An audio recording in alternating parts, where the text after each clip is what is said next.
usually when I do a sick highlight, I'm not smiling. I'm containing my composure, my coldness. You know, this one I couldn't not smile. Look at it. Like I couldn't not smile.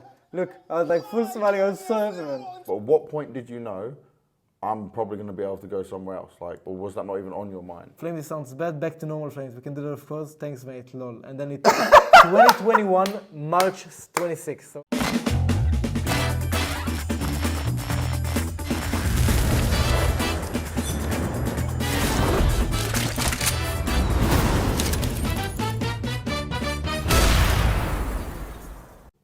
Under the Scope, episode 1.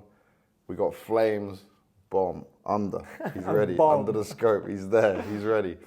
This is sit-down interviews with some of the players who I have a personal interest in, who I like their journey, and this is to give you some more insight, to tell you guys some more about these guys.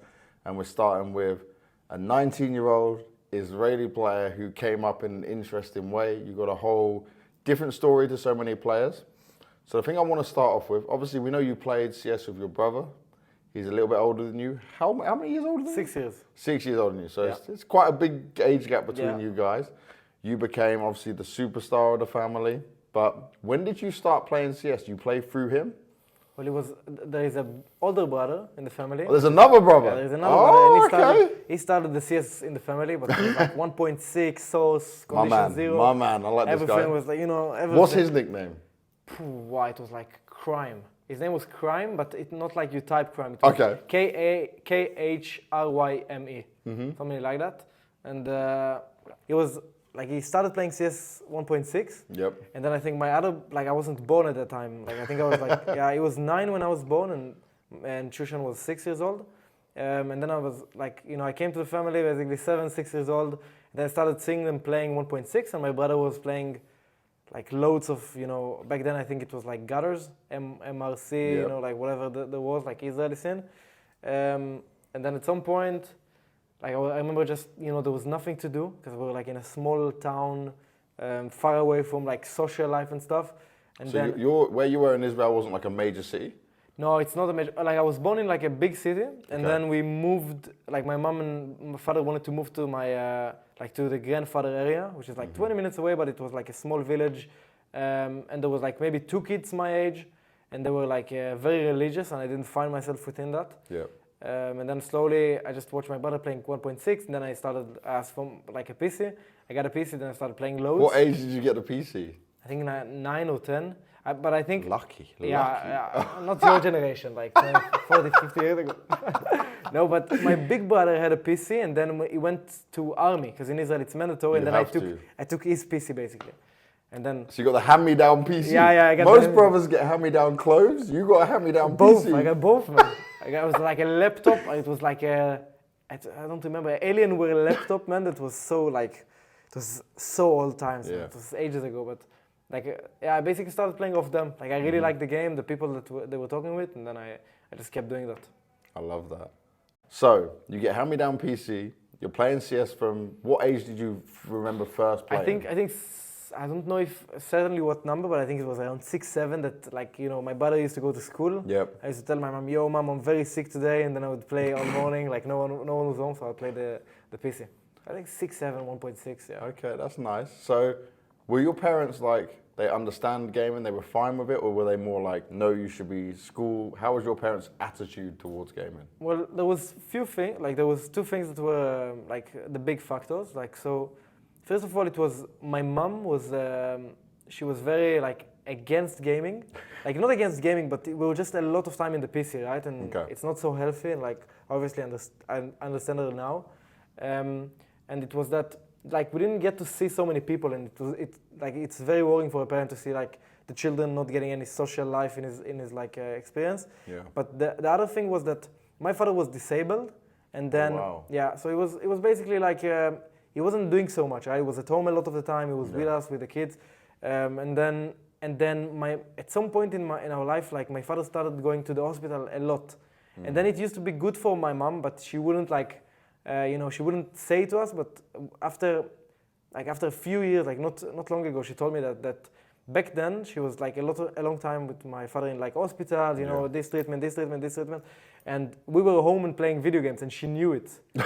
So you were taking advantage. Parents were away. You guys are like, yeah, let's play CS. Yes, but she knew that we were playing CS, right? She knew we stayed late and we didn't like, you know, follow the rules and stuff. But that's good, better than being like out on the street being crazy. Exactly. And she said to me like not long ago, like I was not happy because you don't get social like interaction with people, but on the other hand, like I know that you're not doing drugs and like, you know, meeting people that can influence you very bad. So she was very content with us not being, you know, like fucked up when we were growing up, but it was also just like it was rough for her because she thought that we do that because of her decisions, and I like, you know, it's so hard for a son. Oh, she blamed herself to be like sort of, right? Because like my father was disabled, it's not her fault, right? But she wanted to move too close to like her family, which was not a major town, so you could be helped by other people in the like family. there was social family and so but it was also just like to be closer to the family and like have her own. You know, like the grandmother is like 5 minutes walk, like this kind of stuff. And then she blamed herself because basically until like 6 years old, we knew everybody in the other city, right? And then we moved to like a small village in Israel, and then I don't know anybody, man. I'm like coming to a new school, everything is super like fresh. I'm not familiar with anybody from the town or whatever. And then I slowly started like getting myself. But when I was 9 to like I believe 14, she blamed it on herself. That she thought that she like took us out of our comfort zone into like something we don't know for her own sake, but I think she was, you know, she's like I think it was a good decision. Obviously it's a good decision. We play the Counter-Strike and look look what we got. You know, both of you doing very well. For anyone watching as well, if you don't know FlameZ's brother, Shushan, obviously high level player, a bit older than him, not on the pro level as such like you, right, on this level, but FPL player, streamer as well. Our link is streamed down below, but this guy is putting in time and hours and is probably the reason why you're in the situation you are now.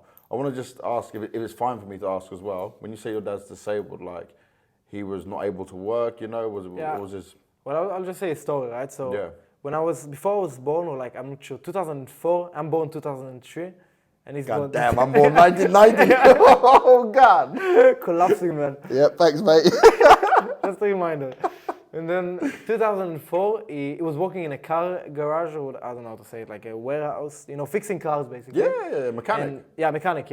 And the engine of the car exploded on him while he was walking. Bloody hell. And then it was like, you know, he got like some scars or like, you know, some like just, it was like an explosion, but his hands were a little fucked up. He had a cast on them, and then he used those like how do you call them? Crutches? Yeah, when you walk with the, you know, when you need to walk. Yeah. And then for a while it was like that, and then I remember like when I gained my like ability to see stuff and remember stuff. To see it all, yeah. And then but it was like 7, 8 years old. I started like back then. It was just okay, but he wouldn't walk. He would just be, you know, it was dementic, so he would speak a bit slower. His memory was maybe a bit... him. Yeah, and maybe he was thinking that I'm 40 years old back then and stuff like that. But it was still, you can talk with him, you can have a conversation with him, everything was okay. And then slowly with the time, he had like many brain strokes that affected his like many things in his brain that used to affect how he used to communicate with us. And then I think that, you know, he died 2017, and then 2016, he used to be... It used to, like he broke his ribs, and then he got a lung infection. And then he was in like a shit state, like anyways before that. But then it was like, you know, my family didn't tell me that back then, but they knew that it was like the end sort of, right? It starts the end, but then I think that like back then, when I was born, it was very good. It was like communicating, everything was okay. But something with slowly down. Yeah, slowly. But there was like a very big like there was super fast progress around 2016. Like that, his brain used to like it just like a little bit vanished. Like his abilities to speak and abilities to do stuff. And there was like he used to go to the hospital a lot. But I think it was something with just like how his brain was affected, and then at some point it was just the lung infection, you know. Now he gets the flu and stuff like that, and everything is like huge. Because his immune system's weaker, it's harder, it's right? fucked. So So he slowly rolled into that, and then April he died he died in April. Wow, man. And and you're young at this point as well. I was 14, 13. 13, yeah. And how was that for you personally? Actually, because all my life, my mom used to treat him very, like, she used to go to the hospital every time. We didn't see her. When he was home, we used to try to take care of him because we wanted our mother to, like, see have some people. rest, right? Yeah, have some rest, go to a wedding, go to, whatever there is. So we used to take care of him.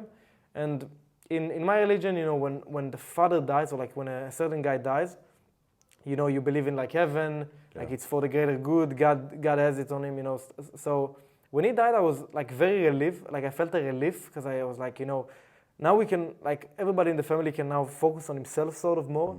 He doesn't suffer like he did. Yeah, because obviously at that point as well, he's struggling the whole time. It's not great for him. Like I remember that, he used to like, there was many times that I walk on him, like in like the hospital room and stuff, and he used to cry because he couldn't communicate with me. And I know that he's suffering. But when he died, I felt like a relief. I was very, it's weird to say it, but I felt even happy. Because I was like, my mom is going to be freer now. Yeah. We're going to miss my father, but he doesn't suffer. The things are going to be good now. Now we can progress. It doesn't sound weird, though, because I understand it. I've not gone through the same with a family member, but it's like you see this where there's so much strain and pressure on a family because of what they're having to deal with this bad situation you're given. And that also the person suffering is also in a bad state, And then when it finishes, you just need to like accept it, move on. And it's very cliche to say you need to move on, right? But I think that somehow, like when he died, I had like this mindset that everything is for the greater good. That's what that's my, like, when I was growing up with like whatever religion next to me and friends are there, like everything was about, if something happens, you need to move on and like, think that it's going to be good for you and find the good in it. And my mom was always telling me that. And when he died, I felt relieved because there was a lot of pressure with it. Yeah. And then it was also very solid, like for, I felt like it was very solid for my mom to start developing her like life now. Instead of being so committed to a thing that is like taking so much of her time and is like depressing and stuff like that. So I didn't take it so hard. I thought it was, I actually thought it was very good to like, it's a new start. Yeah. And I met like an amazing man and I experienced him some years and I talked with him a lot. So I got what I needed from him. And then, whoever was next in line, I took him as like the father figure, the grandfather, the teachers in school, so I didn't feel like you obviously had older brothers, so you had male role models above you. Shushan was taking care of me most of the time because my other brother was in the army.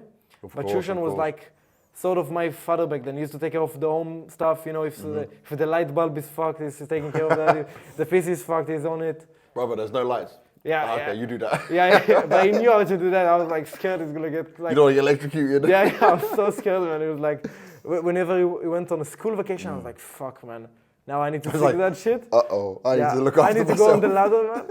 Or like after the mother, after because we're like 3 brothers and someone has, we have to be there for so you got no sisters? No sisters. Damn, you're just all boys in this house. Your poor mum. So I had the opposite. I'm 1 boy and 4 older sisters. Yeah. How is that even? It's tough for a boy. It's tough for I was getting bullied the hell out of. But I mean, for your mum, she was really on her own in that sense. Yeah. Right? But I guess she's well looked after.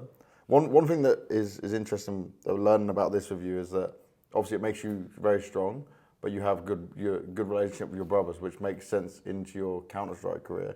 But what was it like growing up in Israel? Like, what's that like in comparison to where you've traveled around and seen other parts of the world now? Because I've never been there. I've never seen that side of the world. So give me some insight. I think it's growing up in Israel wasn't like so scary for me. Like nothing was, the it's country. Not as bad as the media tells us. Yeah, like the country is very safe, and where I was born, there was nothing happening basically. Okay. I remember at some point there was like there was a certain thing that people, like 3 brothers in Israel got kidnapped. Or like not 3 brothers, they were like in a, I don't know how to say it, like in a religious thing. Like and they got kidnapped. Yeah, like sort of a cult, but not like that. Like, they were learning the Bible, like they were teaching them the Bible and stuff like that, not something like crazy. But they were trying to go back home, and it was like a territory which is sort of like Palestinian in charge of like, and they were looking for a ride back home, right? And they go up with someone, and that guy kills all of them. and then he puts them in like some bushes, and they find them out like a few months later. This is from the same city you were in? No, it was like 2 hours away, but that thing kind of got me a switch in my head that I need to be way more cautious in my decisions. Okay. On like public buses and stuff like that, and Trying to think more about what's going on around you. What would be a better decision if my desire to go out with friends, if I should do it, or I take a risk that someone will, like some cautious thing will be there, or like some dangerous thing might happen. But like in my childhood, there was nothing, there was no like, I've never seen like a terrorist attack or anything like nothing sort of dangerous.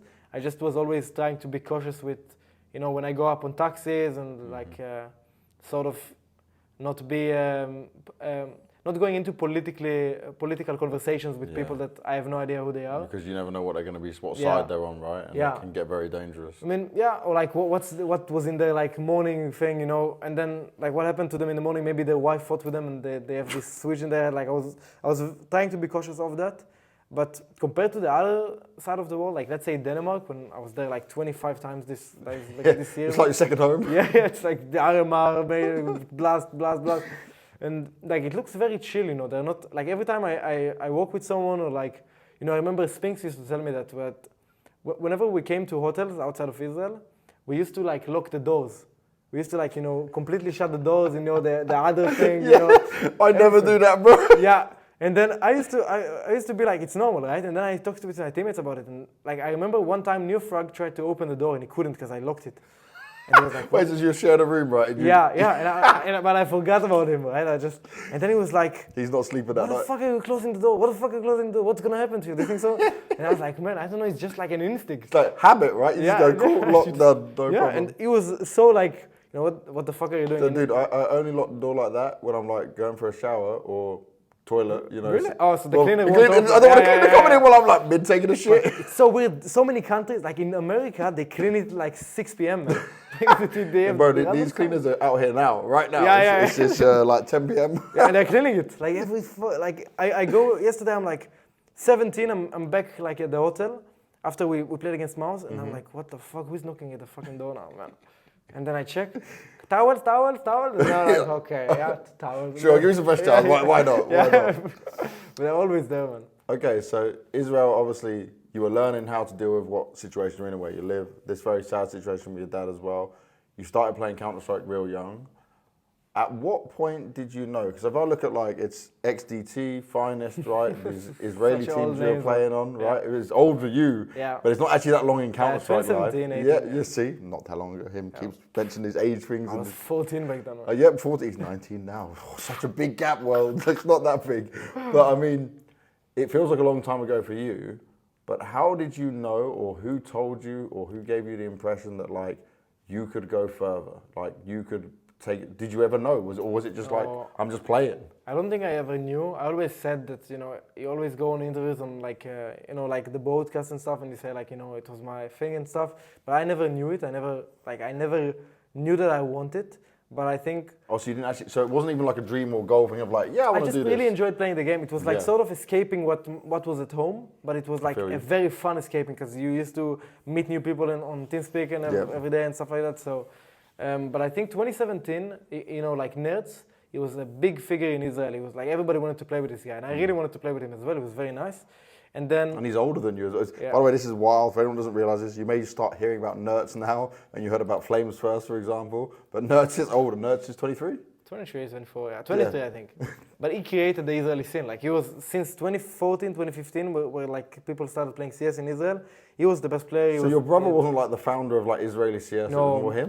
My brother at 2016 sort of, like everybody knew about him in Israel, like everybody knew that he was a good player, but he was sort of like pugging, ranked ESEA, and doing with like G. European people, right? Because your brother's got good English. Yeah, like European people, but also like he used to play with Israeli teams that like in Israel it was like two groups. There was like Unique Stars, which was Nerds group, which was like people from Source, sometimes 1.6, but it was his own group. And then there was like the people that tried to beat Nerds, and it took until 2018 no one has done that. So and Shushan was in the beating Nerds group, and then at some point Shushan and Nerds started playing together, and they played in a team. And then I met Nerds a lot, like I was in TeamSpeak playing 10 men every day, and I think I met his personality. And then Shushan sort of like I was his little brother, but I knew every player, but I didn't like so many players. Why did you not like every player? I think many players in Israel back then had a lot of like unjustified ego. Okay. And they used to disrespect. I'm the best in my country kind of thing, Yeah, the best in my country. I have like, I'm the most experienced, I have the best, like I'm the best runner. It happens everywhere, yeah. Yeah, it happens everywhere, right? But like we didn't know about it before. Like in Denmark, they don't say this to each other, you know. But now I see they probably say it to each other every day, right? But that's sort of how it was. And then when I started, I wanted to beat my brother. I wanted to become like the guy who beats him. A family rivalry. Yeah, sort of. But I wanted to beat him, and I wanted to beat one of his friends in CS because I was like I hated this guy back then. Like how he used to like speak to people. Motivated by anger. Okay, Yeah. I get it. And then I played a tournament against them. I go 10-0 with some like shit team, right? And then like I'm in a shit team. We go 10-0. I'm like 40 bomb, and then we lose 16-10. We don't win a round after that, and like people are whiffing and everything.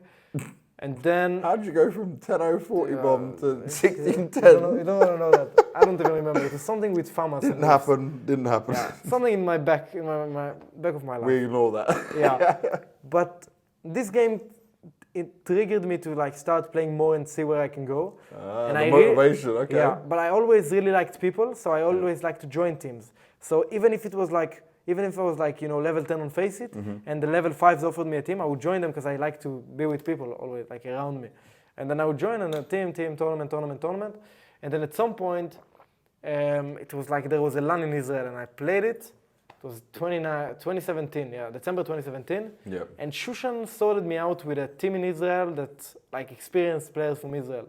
And it was like very good players back then. So this is like the level up for you. Yeah, level up. And then we go to this LAN, first LAN, and I'm like full excited, you know, I'm like, holy shit, I'm so scared. And how old are you now? Back then, 14. Okay. Yeah, and I go to this LAN, or like 15, 14, 14. I go to this LAN, and we just play CSGO. And we make it the finals, and we play against Shushan, Nerds, like basically the team. And I don't want to beat my brother. I don't want to play against my brother. Yeah. Like I get it that like now I started. I didn't want that rivalry with my brother. I wanted him to like win and be happy. I was like, I played this LAN. Wow. Yeah, I played this LAN, and I tell my IGL back then, I don't know, man. I don't want to win. Like there's something. By the way, if I'm your IGL, I'd be so angry. Yeah. I don't want to win. What? But it was like, why are we here? But my IGL was very good friends with Nerds, and like everybody was, they were like we're all friends, you know, in Israel. And it was like, well, just play your own game. Like fuck it, forget about everything. Brother, not brother. Just play your own game. If you play good, it's good. If we win, then you're the big brother now. And something like this, then you're the big brother. You're wearing the trousers. Yeah, and then we won, and then we lost. Like they beat us, they absolutely bashed us. Did you try though? Were you trying to win?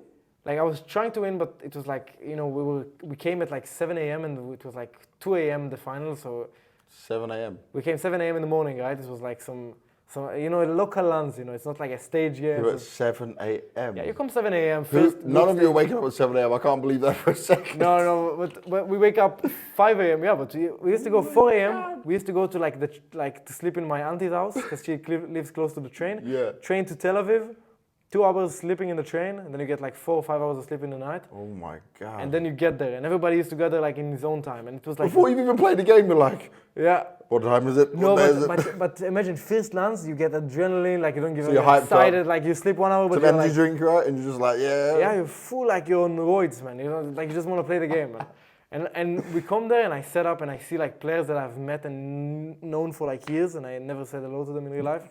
And then I slowly start to see that it's not so hard. They're not intimidating in real life. They're all chill. Then we start playing group stage. Then we make it. We play semis against the team. It was actually like controversial. I think one of my teammates he did some fucked up thing. We win this game on the semis. We go to the finals, and that team in the semis were people that I knew that they were good. They were like 2 years older than me, 3 years older. They were not so much older than me, but they were very like the young talents of Israel. Okay. And after that LAN, they invited me to play with them. That was They wanted you. They wanted some flames in their life. They wanted. I played really good against them, but they were supposed to win, and we did some teammate of mine cheated in this LAN to win, but not like hacked. It was like he got a message on Steam where the enemy is gonna come. Oh God, no! Yeah. You trying to live in like we had that at the RMRs a few years ago. Who was that? Yeah, I've Akuma? Yeah, like no, the radar.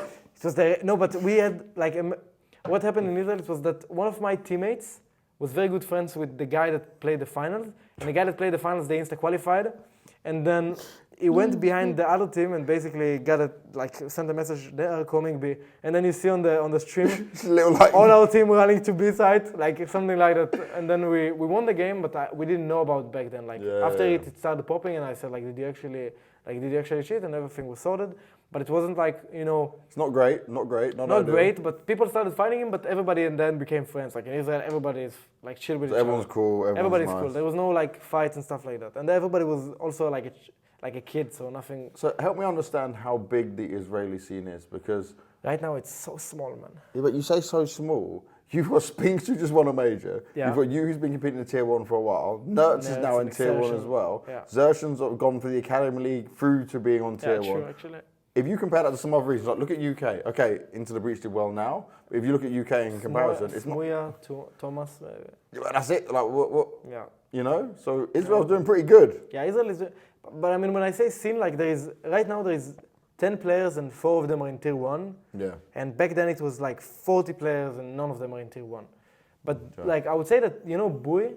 No. There was an Israeli guy that was an outsider that was he made the name in Europe and he got the EMDL first and everything. Okay. And then I think Anarchis was the second guy to do that. Yes, I remember him, yeah. Yeah, and then I think Spinks went to FPLC, then made FPL. Then I was like, man, I'm not going to play in Israeli teams anymore. I'm going to go FPLC as well. Yeah, it makes sense, right? By the way, isn't that the beauty of FPL? You guys from a country that is less represented, this is your golden ticket. This is the best opportunity. This was a golden gem. And how good is other Israeli players English? Because one thing I noticed is every single one of you come in, I do an interview and I'm like, damn, okay, this is great. I get some people and I'm like, okay, English is hard for them. And I respect it because if it's not your first language and you're speaking English, that's hard. I can't speak another language. I'm dumb as hell. But you guys are doing it, right? And yet you, Spinks, Nertz, all of you, I put a microphone in your face and we're talking, no problem. But I think you have to, if you're... But is it common for Israeli people to speak? Young Israeli people speak English. If you're under... I would say that if you go to, let's say Tel Aviv in Israel and stuff, 90% would speak Hebrew. I want to go to Tel Aviv, by the way, to go raving one time. Yeah, but if you call me and we pick you up with the car in the Let's go! Sleep in my house, eat some hummus, whatever you want, man. Oh, that's good. Shushan will be really surprised then when I turn up. Yeah. What the fuck is this guy doing? We have to quickly tell the story. When we were, was it Blast, Copenhagen? Yeah. So we're at Blast Copenhagen. I have never met Shushan face to face, right? But I spoke to him a lot online. I've been in his streams. My friend Mochi is one of his stream moderators. Yeah, I love Mochi. Mochi's like my favorite guy. I play a lot of him. And I see him, and what did we do? I had to crouch down next to your brother, right, to try and make him look taller. Yes, smaller, but something was... Oh yeah, in the crowd, right? You were about to go on stage, and you were saying, oh, you're Shushan, what's up? Because I saw Flames, I'd never seen Shushan, I'm saying hi, and then we went to take the picture, and you were like, Shushan, you're so small, and I crouched down. Yeah. Family friendly guy. That was hilarious, man. But I didn't know you guys know each other. I didn't know you know him. I knew him, but you know when you, it's different. When you know, but you don't know. Knowing you guys, I see you face to face. I've spoken to him many times. He's even he'd hosted my stream a few times. I've been in his stream, but we'd never seen each other. So it was such a cool experience. And you always think people are taller in real life. Yeah. Well, I was like, damn, Flame's got the height. No, I mean 2 centimeters above. You take that. You're the younger brother. Any extra you get, take everything. That's a good sign for sure. Now, one thing I want to look at. Shushan stole your family name for his nickname. Boy, you know how it was? So how did you get Flames? Because you, I'm Banks, so I'm James Banks, I stole Banks. But I don't have a brother to fight with. He literally you became more famous than him, but he stole the family name. But the thing is, it was that in Israel back then, it was huge to get HLTV matchups. So every time you got it, you would be like, should I change my name now? This is the big time. Should I get another name? It used to be like that. And back then, his name was Jaguar. And Jaguar was the best nickname in Israel. Jaguar. Jaguar, small cap J, and then the rest of the letters are with big caps. And it used to be so good written on server. It used to be Jaguar. Yeah, exactly. Yeah. But it was Jaguarian sometimes. He used to mess up. Oh, okay. Yeah, and then Jaguar was his original name.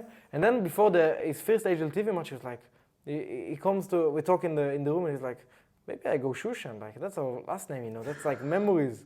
if we make it... Fair play, yeah. And then I thought to switch to my mom last name. So we're thinking like before HLTV matchups, we change Shushan, and my mom last name is Hayut, which is like Hayut. And I'm like, how the fuck am I saying that name right? No, but you would Hello, say Hayat. What am I supposed? No, but we would make it easier. We'd say Hayut. Oh, thank you. Help the idiot. Yeah. Hayut. There we go. Hayut. Hello, Hayut. But it wouldn't fit me. Like it wouldn't fit me, right? Hayut. It's. I'm not saying there's anything wrong with the name, but that would be hard for us commentators' talent. We'd be like, we can say it, but that's not really rolling off the tongue. It's not easy for Hayut is killing you. Like, you want to spit it out, man. Hey, do you remember when you first came on? We were like, is he FlameZ or is he Flames? Yeah. I remember he said to Sponge, FlameZ, and then, oh no, Flames. You were changing it yourself. I have the Twitter conversations, man. Bring it up. Yeah, he himself did not know what he wanted to be called. So us as talent, we're like, what do you want, man? Like, what do you want to have here? It's a so hard decision for me, man. So basically, are you happy with Flames now? So basically, okay. So before I show it, I'll give you the content. So I talked with Sponge on an interview on on Blast Spring, it's a Pro League or something like that. Yeah. And he's like, yo, so how do you say your name, Flames or FlameZ? And I'm like, well, in Israel, everybody, it's like FlameZ, that's the origin, FlameZ. And then, but you guys don't know how to speak English properly. Like I used to say them later, like it doesn't roll off like the FlameZ with the frogs. So they used to call me Flames, which like it sounded okay for me as well.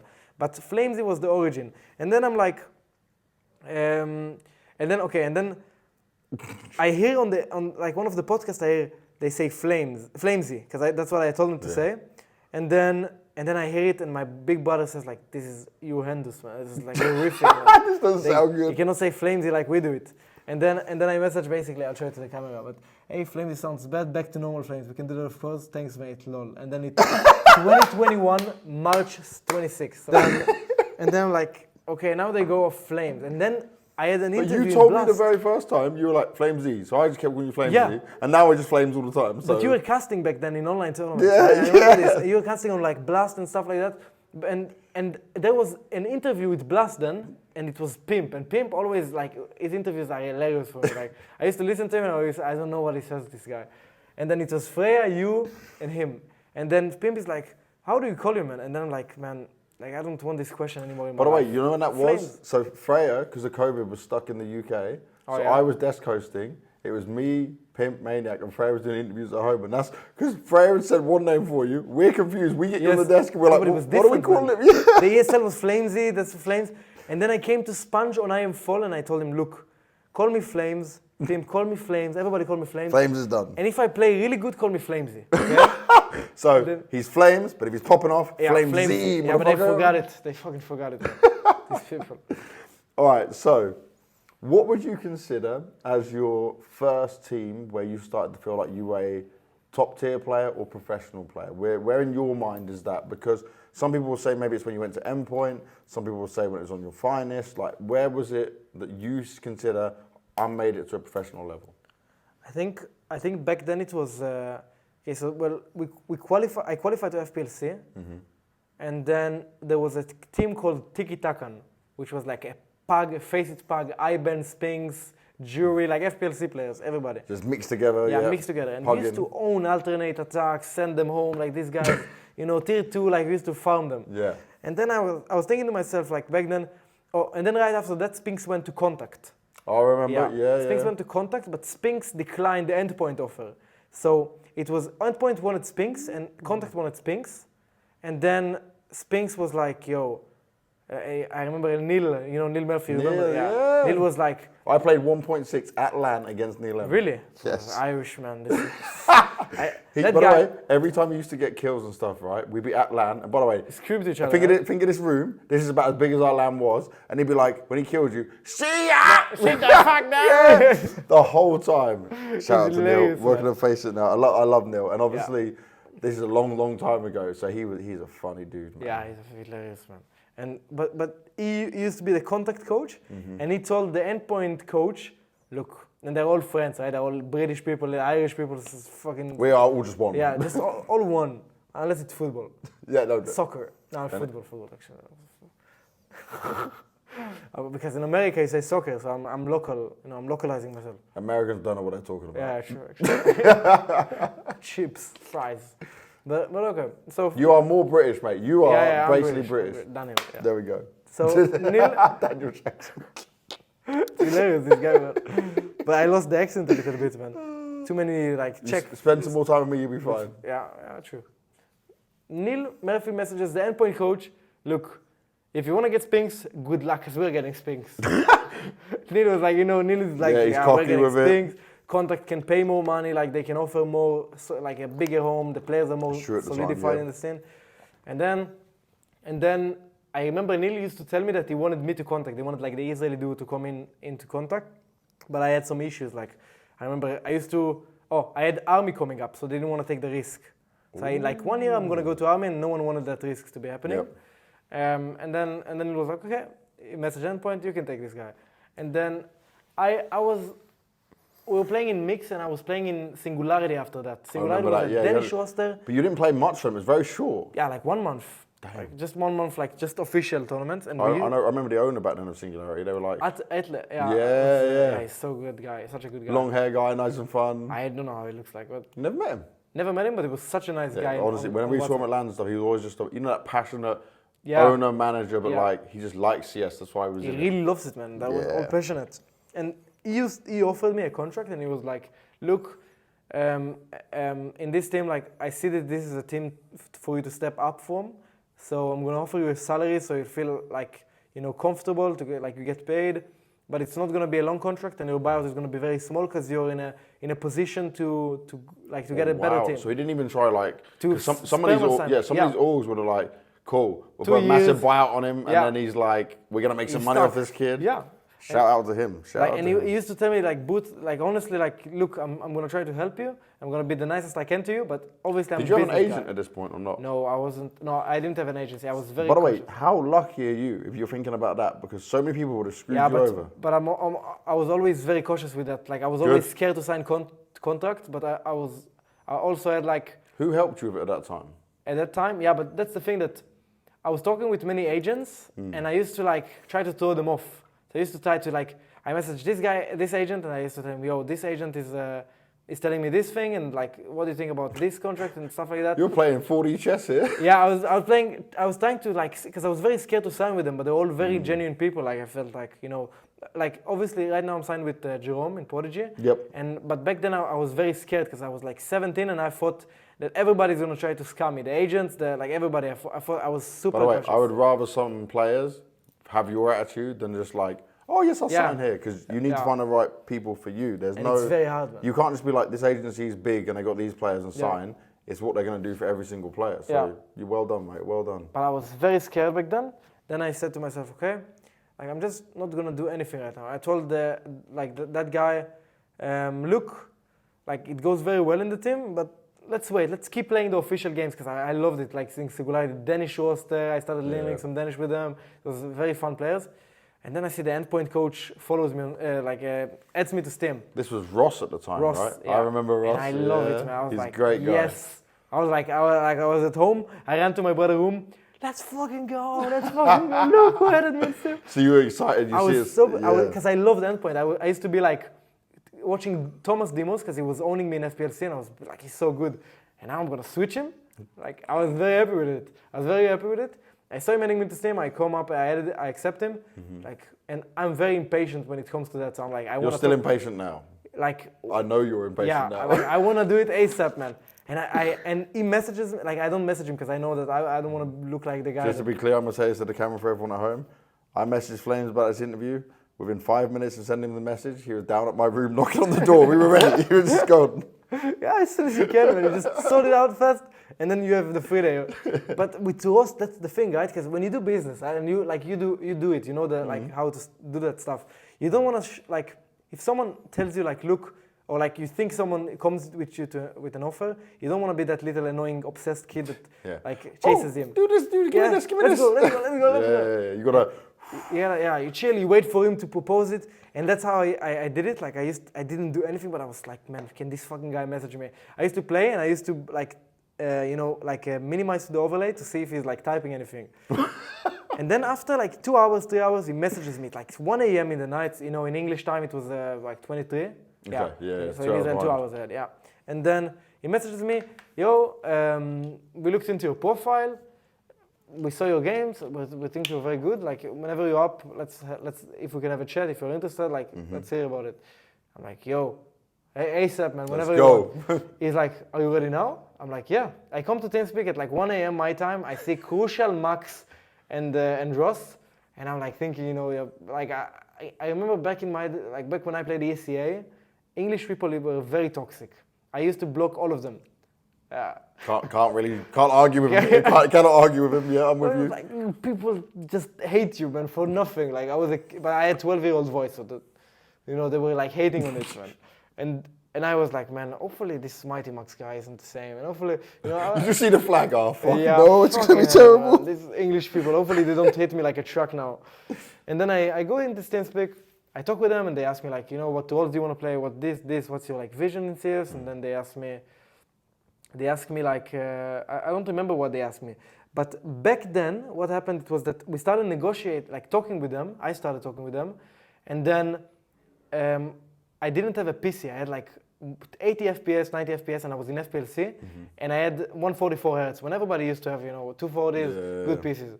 And then my brother bought me a PC for my birthday and 240 Hz for my birthday. Shout out to Shushan, obviously. He bought me like PC monitor, I was like stuck. Like I felt so like insane, man. But the delivery date was before I tried with them. So like it was about to come like 2 days after I basically tried with them. So Shushan was like, man, no chance you miss this out. Play on my PC, because he had good PC at 240 Hz. And you know the buff you get when you play with like shit setup and then you go into like insane. Yeah. Everything feels like you're God mode. Like, I'm untouchable. Insane, every shot's hitting. Everything feels smooth. Yeah. Like it was it was like so insane, man. And I go on his Steam account, like on his setup, and I play, and it was first pack against Navi. Navi 2020 August or like something like that. Damn. And Navi was always an annoying team to play against, right? Pistol round, simple 1v3s, you know, I'm like, fucking hell, man. I'm learning the hard way. Yeah, if this is tier 2 like entrance, man, I'm not sure if I'm fit to be there. Trial by fire. But I finished 40 kills on this pack. I was doing very good because I got the buff, you know, the jump up. Yeah. But I was very eager to prove myself to them. And then I was, you know how I am. I'm very like social with people, like of the start. So I was joking with them, and I was like, "Bro, you guys get me, and we're fucking against Navi. What the fuck are you on about?" And then we pack against them, and I absolutely, you know, there was one with 3 that I did, and it was like 2 1-taps in the end, and I was like, "Man, holy shit! Like this is." I'm good. this is live game, and that's the time to have. If there's any game that I need to play good, it was this one. And then I played good, and then like I remember Cyril, you know, came and we called. I was like, "Oh shit, man, you're so good." And then like everybody was like, "You're so good," and then they just tell me.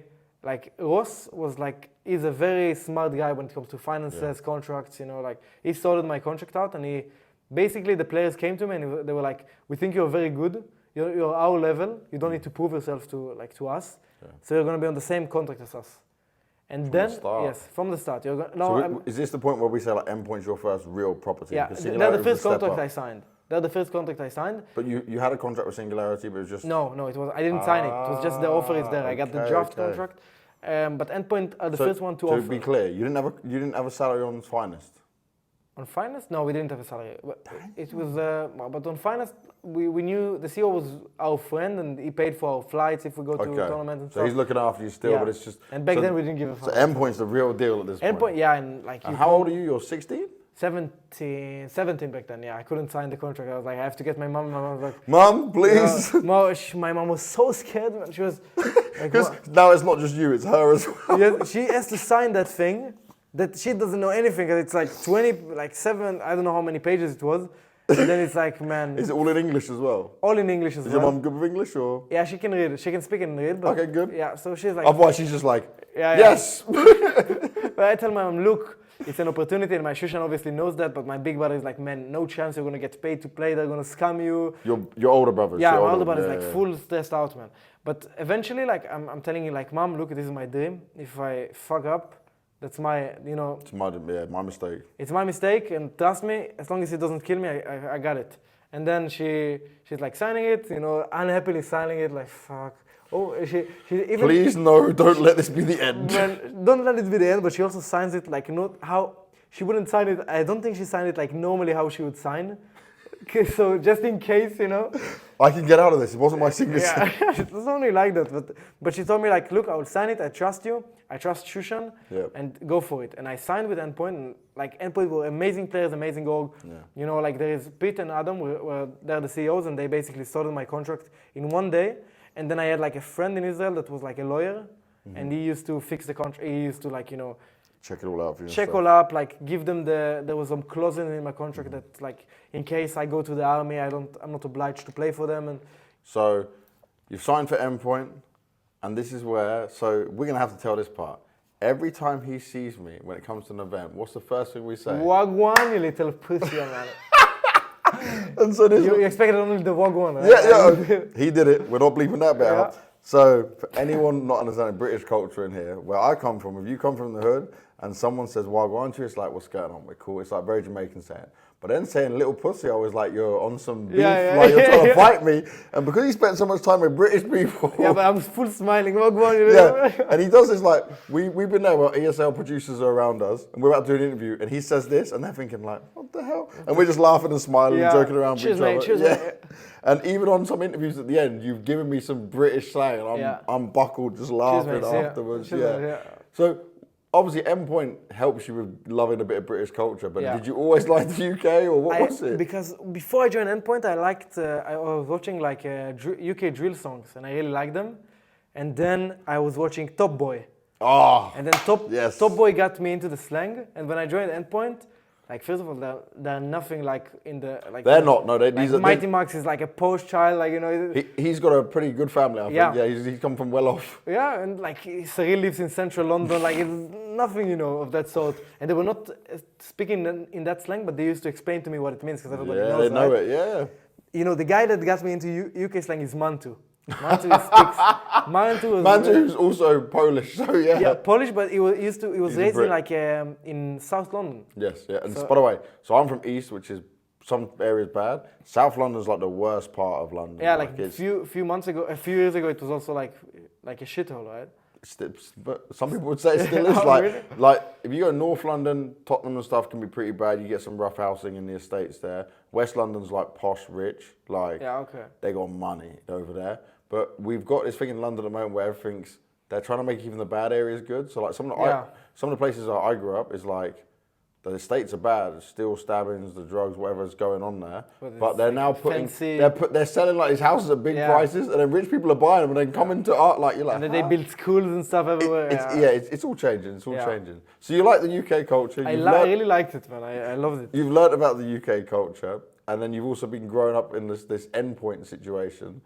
And this is where I started to get to know you because this personality came out. You were a bit more active on social media. And if I'm right, ESL Pro League you did first time, right? You guys qualified the for first that. event, yeah.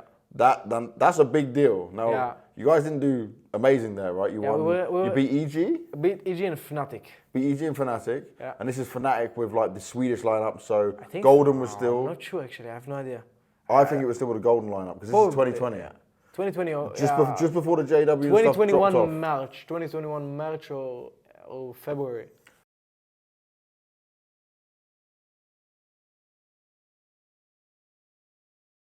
And then Fnatic was obviously the Swedish one, and then the EG was like Tarek, Breeze. It wasn't as bad EG as you have now. It was a more respectable EG, which isn't bad for you guys. But then you kind of got smashed by a lot of the other teams. Like that Charles game.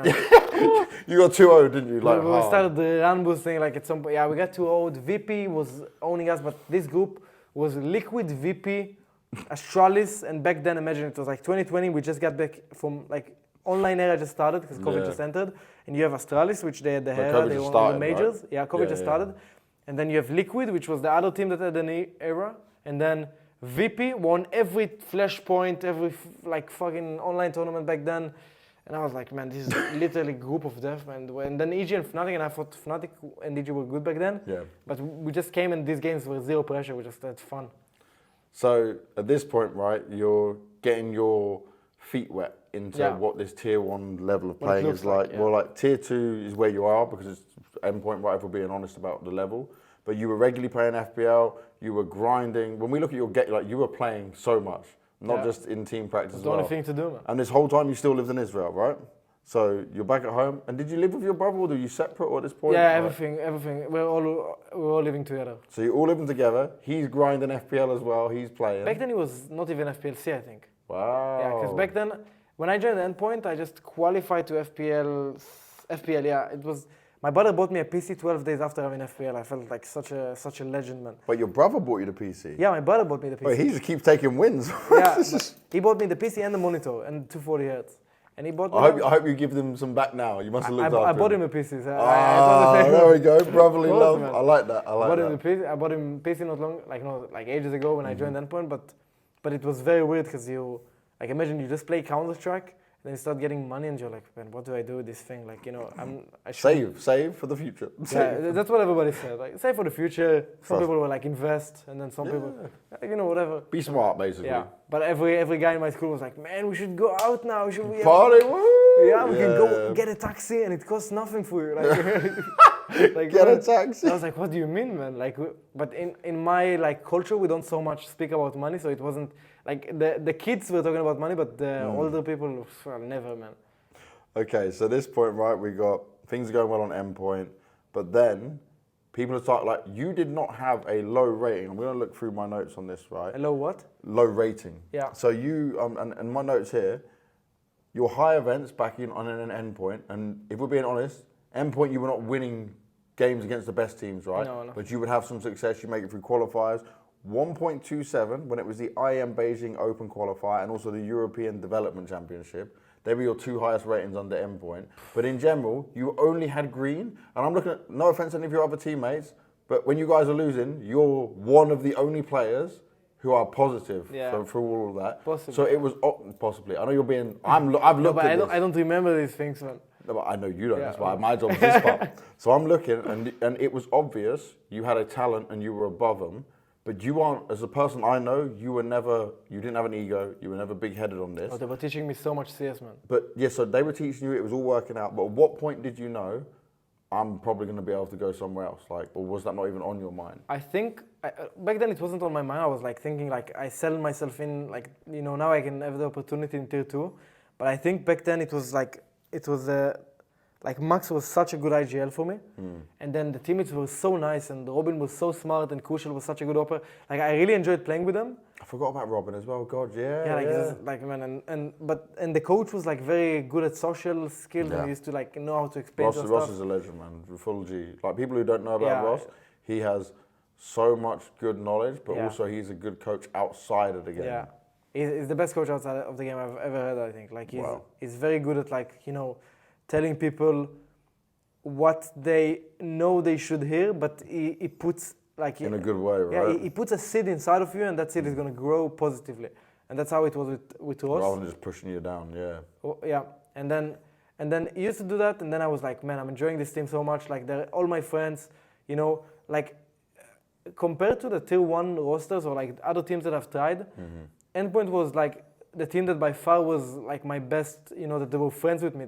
I was like really, they were not my colleagues. We played practice, official, and then we sat until like 1 a.m. playing Face It all night, and we used to have like Neil coming, Blame coming to TeamSpeak. Like, it was such a weird Keita, the complexity players, like it was very fun.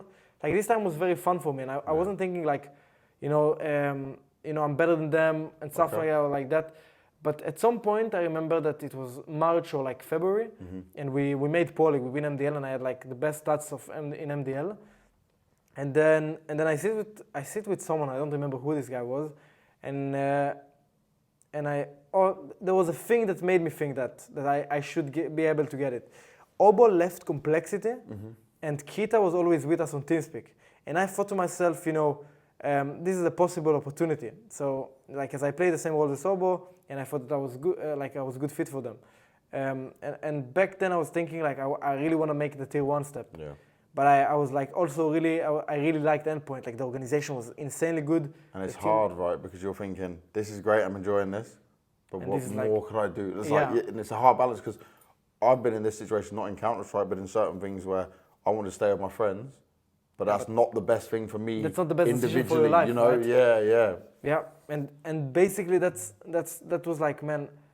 And then I remember the OG offer came, and then I was like, man, I don't want to deal with it. Like this business part of the game, it's not my thing. And then I was like, I sort of like, I messaged Jerome back then. Yeah. And I told him like, could you help me with So this? this is 2020, late 2020? 2021 March. So early 2021. Yeah. And you're signing with Prodigy.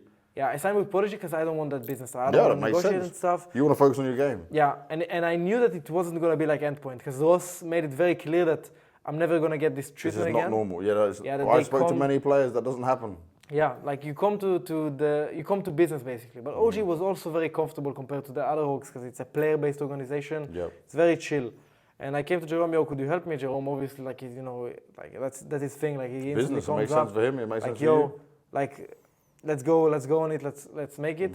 And then back then I wasn't like so honest with my teammates. I didn't tell them like, look, I'm planning to move. And at some point I remember there was like just leaks everywhere. This news, this DK guy, like he was posting it. And then I was like, man, like I talked with him and I told How's him. that to go through as a young kid? Because you're 18 at the time? 17? 17, yeah. 17 at the time? No, yeah, 17, yeah. And you're going through all this, like you hear so the business side's one thing, luckily Jerome can help you with that. And then secondly, you've got all the news and the people on social media. How is that to deal with as a 17-year-old kid? No, I can't deal with some shit I get on I Reddit do- when it happens now and I'm 33. I didn't give a fuck so much. I think I only cared when it became like, when it was like trash talk about my on like Endpoint player, like that I leave because like they don't treat me well and stuff. I remember there was like some tweet, like some post on Google that wrote that. Then I was like, man, like people are like chatting shit. Like what the fuck are they doing online? And then, but I didn't really care because I knew that, you know, like if I take decisions that should be good for my future, like how I think that, you know, future me would be happy with. That was the decision that I had to take to progress to like to tier 1 level. Yeah. And back then OG was like, you know, Valde Alexi, Nico coming off from heroic, top 1 in the world, like one of the best players I've ever seen. Some sick names. Yes, and I'm like, yo, I have to take this step. Yeah. And I wasn't very clear with my teammates, I was very honest with them, but I knew that, you know, they were not stupid. Like I remember when They probably knew it was coming as well. they knew it was coming, but I remember also with like I messaged Robin, like I messaged all of them right after it ended, and then like Robin was like, man, of course, like everybody would take that step ahead. Kushan was like, man, you do you. Hopefully we meet in some tier 1 LAN event, and then Mighty Max and say like. The thing is, even when I joined OG, I was always with them on TeamSpeak playing FaZe at night. So we were just like, you know, we say goodbye to each other. Bye, and then It's like separating in the elevator, but then you go to the same floor, you know, sort of that thing. And then I was like, yeah, like, you know, they're my friends and they will always be friends with me. Yeah. But you guys should get nerds. And then they got nerds, and then basically I implanted the Jewish endpoint. So what's funny, right, is that like you were the first Jewish person onto Endpoint, right? And Yeah. you bring this Israeli player in, super talented, Flames. But then at the time in your own region, Nertz is technically more experienced. He's the father of CS. Yeah, and then yet you get him a hookup onto Endpoint. yeah That's hilarious. But That's I brilliant. knew, because I knew he was so good, and they tried out some players, and I was like, But man. what? Were people just sleeping on Israeli players? Like they're not really seeing the skill? But we didn't like. I think Nets was in army on that period of time. So okay. So the overlap of time. Yeah, the overlap of time. He didn't do anything, but it was also like his English was shit. So nobody knew him. And then I told Man him can't talk, so it's like, well, yeah. like, he could speak, you know, ish, but it's he not was good enough. Yeah, good enough for just face it bugs.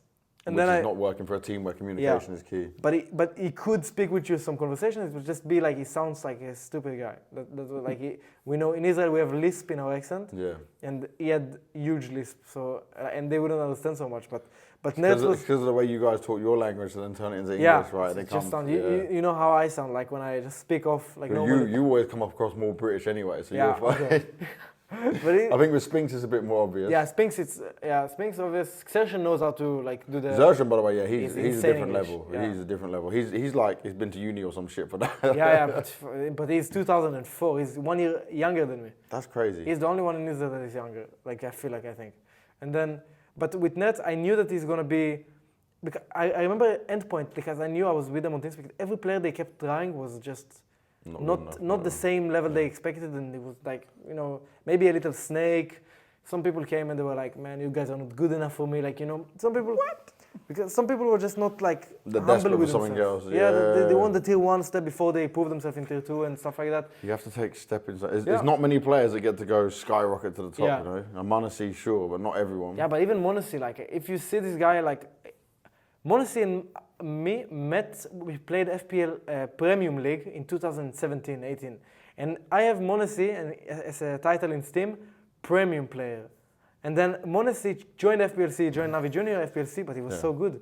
And in FPL, so good. You know, I think at some point you take a decision to and like I think with Monassi it was like clear pickup that is like insanely It's good. going to be, You know, we don't G2 get many of them. That's like we call it generational talent. You know, yeah, that it's doesn't like, happen every it was, so it's often. like a gem, and it was insane. I think to this day, you know, even academy player, $600,000 the buyout.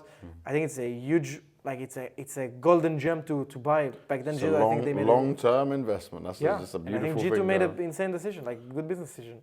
So, coming back to you, yeah, we're on OG now. But what was that moment like, and how did that offer come to you to join OG? Yeah. Like, how did this? Who first approached you? Who messaged you? Well, it was OG contacting Endpoint. okay, And then yeah. Jerome and me talking about it, and then I guess that the OG, or like Jerome messaged OG because he knew that they're on it, and they didn't know that I signed with him as an agent now. And then I remember I was talking with Alexi first, Alexi and Casper, the coach. That they're the first people I talked with, and they were saying like Casper is Rugger for everyone Rugger, at home as yeah. well, in case you don't know. Yeah, and we said like, and they were asking like, can we proc? You know, we need to fix the vaccination, the COVID time, the Oh thing, yeah, like this. We need to fix everything. I forget you came up in that time Yeah, as well. it's fucking horrible, man. Like vaccination, what about the army, and what's the situation about this? And you're 17, can you fly to boot camps and stuff like that? And I remember because the first time your brother came with you, right? yeah, poor, you may remember.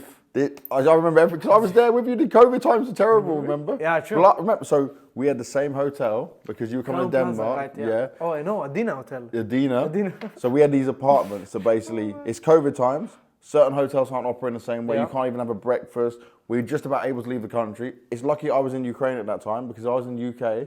I would not be able to leave my country. UK. Yeah, I UK was had like trapped. insane COVID thing. So I'm in Ukraine. I fly everywhere, luckily. Poor Freya's stuck there, so she loses her host role. I don't want to host. I want to do interviews, but we have to swap roles because it's the only thing that can make sense. I come to Adina, and it's like an apartment complex / hotel. Yeah. He's there, first time, and then like I'm talking about, I've known Vladdy for ages, obviously Yeah. she's also from Ukraine, and she's like, yeah, he's come, and like, but he's got his brother with him, he's quite a young player, we're learning about him, and I remember sitting in that practice room with you, and all your team had gone to bed, and you were still awake, you were still... I didn't know what, I'm like used to 2 a.m. playing CS, and then he's like... still, so we've finished the broadcast, we've done it, these guys are boot camping in the hotel, and you were just super hyped, asking me like a million questions. You were interviewing me basically. Yeah, because I was so curious, man. There were so many people that I'm like, I never talk with them, but there was such a... Yeah, but you were so open. That's what I like about you is like a person. You weren't scared. You didn't like, you just wanted to say things. You wanted to speak. You were just going. And I was like, some questions I was like, huh? What is this? But like, what I was understanding about you, because I just met you, was like, oh, he's really learning about the world. This was like your first big experiences. So yeah, like you asked, I was shocked about how much you can, like how much people can speak up, and you know how much like I think gaming industry is so nice because there's so many people that share the same lifestyle, which is not so easy. But it's like a lifestyle we wanted, so it's like we cannot care about it. But you know, flying, you don't see your family much. Then you come and I ask a lot of questions. How do you deal with it and stuff like that? You asked me about how I do it with my son as well and stuff. Yeah, but there was many questions that were. I know what questions you mean. They were stupid a little bit. But some were not mentioned on camera. yeah, some cannot be mentioned. But yeah, I think back then I was. Yeah, as you said, like I felt like I was exploring and still am exploring. Like it was just amazing. It was funny as well because Shushan's like in the room sleeping and you're still awake just cruising around. But it was. I think it wasn't sleep, but we didn't know what, you know, because Alexi, Valde, Nico, like all of them, they were playing LANs and they know there's like everything's normal. The sleep schedule is important, but I was like 4 hours of sleep playing CS. They were like, boy, you need to sleep more. The coach was like, boy, you need to please go to bed, go to bed. And I was late to practice because I was like, I was like, why do tier 1 teams want to eat breakfast together? This is great content for anyone watching that like his way of coming in is not the same way as like players who came up outside of COVID because Your lands were very different. It was online era still, but they're playing from a boot camp area to try and get the best possible. You're only 17. You have to take your brother with you. You're trying to feel comfortable. Oh, the first boot camp was better. Then I said I couldn't anymore. It's like not OG, but my brother was just man, I have to fly with you every time. Like I don't know. This is not gonna work. Yeah. Yeah, he doesn't want it as well. It's just like waste of his time. He could stay home and like. But it was good at first, right, to have him. It was good, helpful for you. Yeah, it was. And then also you need kosher food at the same time, which in some countries is not easy to get. Yeah. So his dietary requirements are more difficult than a normal player. So you had all this to deal with, and then you just want to play CS as well. Yeah. For me, right, I look at it and think it's impressive what you went through. Do you not look back and go, shit, I mean, the kosher food is just respect for my family. No, I don't mean just the kosher food. I mean the whole journey, like kosher food, right? When you're away, trying to travel, trying to be a professional player. I love it, you're 17. Yeah, but you did all of this during an incredibly tough time in the world. But I didn't do it alone. I had my teammates and like Vladi is a massive support. But I want you to know, some people would just give up and some people would fail. Do you think so? Yeah. But I think some people would just leave maybe some things like the responsibility down. But I did leave some responsibility down. I felt like I had to. But you did this while performing in a high pressure. It's not like someone had a normal life. This is not a normal life. But you need to remember that, people say that a lot, but you have teammates, and there you go to, right? Like the pressure you have is, I remember it's like, you have a driving license, right? Mm-hmm. When you have like the first exam, you're like stressed out. Yeah. The first like driving exam. And then, but when you start driving, it's fun. It's okay. Once you pass, you just go, cool, I'm cool. No, not pass. Once you do it, once you jump in it, it's like there is no pressure anymore because you're in it. You're like, your hands are busy doing like this motion with the wheel. I remember sweating a lot when I was practicing. I was like, I don't want to kill anyone in this car. This is why is anyone letting me behind the car? This is a terrible idea. They don't teach you before you just jump into the road. No, but I know what you mean, but it's like when you start driving, you think, okay, I'm wielding a vehicle which is dangerous to me and other people. This is not great. Yeah. But in CS, I was just like, once you move the mouse, it was like the comfort zone. Yeah. So I wasn't feeling very pressured. The food was so weird at the start because they thought I remember Valdo was thinking that I'm a caveman. Like I was every time I was getting pizzas and stuff, I used to order margarita pizza without anything. Yeah. And I was like, used to ask the guy, no chicken, right? There is no animals inside this thing. And they would be like, man, what are you fucking saying? It's a margarita pizza. There is not going to be like a chicken hiding inside it. Yeah, but you're just being careful. And I understand it. It's a religious belief, right, as well. So for you, it's about the respect. It's what you need to do. Yeah. So I get you fully. So OG, right, you've now been here for 2 years. Yeah, 2 years. Yeah, exactly. 2 years on OG. Admittedly, if we're being honest, you've not had the best results. Sometimes at Blast, you've made it far. Semis, you came up through the online part, then we got some lands, which is more recently. For IM events, you've never made playoffs. Yeah, true. Not on LAN at least. Not on LAN on IM events. And how do you view this part? Because you've had to deal with changes of players, changes of in-game leader. You are the only consistent piece of this roster. Everything else has changed around this guy. True, actually. And they have built things around you, but you've dealt with player changes, you've dealt with in-game leader changes. The only thing is you and the coaches, that's what stayed. That's all that's been the normal. The coaches have been from the start. Raga has been. Kakafu joined in next time. So how do you look at this, your OG journey? How do you view that? It wasn't so successful as I wanted it. I wanted, some trophy there and there, land there and there, and or a tournament there and there. But I think when I joined OG first, I was very happy with it. We made IM, it was online era, and we made IM Summer Finals, ESL Polic semis. And we won some one of those Snow Sweet Snows, Home Sweet Snows, one of those tournaments. And I was very happy with it. I was thinking that I'm in a very solid place. And then I remember IM Cologne coming up, first LAN, horrible. We get bashed in the planes by Greyhound. And I'm like, man, Renegade back then. What's happened? What's going wrong? Yeah, LAN is not so easy. We're not performing the same on LAN. And then I saw the difference in it. And then what was it? Then it was IM Fall. And back then I'm thinking we're still good, IM Fall. Where did you finish IM Fall? IM Fall we finished 11th spot, I think, or 14, 13. But on IM Fall, how it was is that it was the major qualifier basically, and then we played 3 matches. It was like an RMR thing. Yeah, sort of RMR, right? The online RMR. Points, yes. And they had a good RMR result because they played Flashpoint or something, and they had solid like Well, that standing. was such a weird time, man. Jesus Christ. So many weird Looking tournaments. back at that, I'm just like, this was just horrible. We had to do the best we could during the COVID You guys time. did so much jobs, man. Because we played like Flashpoint, the I'm Luckily, I didn't do Flashpoints. I couldn't go to America, but like, I remember that just being, there was so much going on, and it was you guys either at home or at boot camps. It was only home. Oh no, boot camp. Actually, boot camps. Yeah. You boot camps, Back then, yeah. back then boot camps. Yeah, sure. Actually. Dude, that was so wild. So yeah, But result-wise, it was okay. It was not so bad. The boot camp, like it didn't feel as stacked tournament-wise, but we felt good, and we lost Cologne, and then we came Iron Fall, and we were, there is still, like it's not so bad, right? We came semis, finals, like Iron Cologne. Maybe it's the rush to get it out of the way, and fuck it, like forget it. Yep. It was player break after Cologne. We go back some boot camps.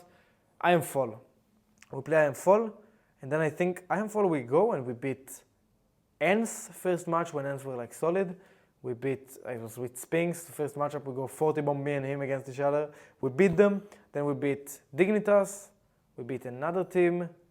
Like we have like 3-0 in the group, and then we play Vitality. Vitality beat us, but 3-1, and we need to qualify, we need to be top 2. And we think that, and then our last match was Medlands, which was 0-4 in the group. Like, they were absolutely shit. We should have beat them. But then we lose to them. And we make it, and we don't make it because Ents beat Vitality, and in the book, the head-to-head bullshit and the stuff, head-to-head the thing, seedings. yes. And then I'm like, okay, we have no chance to major. But then we get news, we have chance for major because the last place decider. So we need to beat Heroic and like FaZe. And then I'm like, man, fucking hell, like Heroic, Heroic and FaZe, not like. And then we go to this and we beat Heroic. First match, we're like, like what? We can I aced twice this game. I'm like full happy. We beat Heroic, and then we play FaZe Clan. Like it's the major. We can possibly make the major, and then we lose this game. Or I think it was the opposite actually. We lose to FaZe, and then we play Heroic, and it's absolutely useless match, and we beat them somehow, But and then I was like, okay, not going well. Then another 2 tournaments didn't go well. Then IM Winter comes up, and there is leaks that Alexi is gonna go to G2. Yeah. And then back then I was like, man, like I was thinking like this roster probably is gonna face some changes, and we didn't win anything, or like we didn't make any playoffs as well. So we have to do something.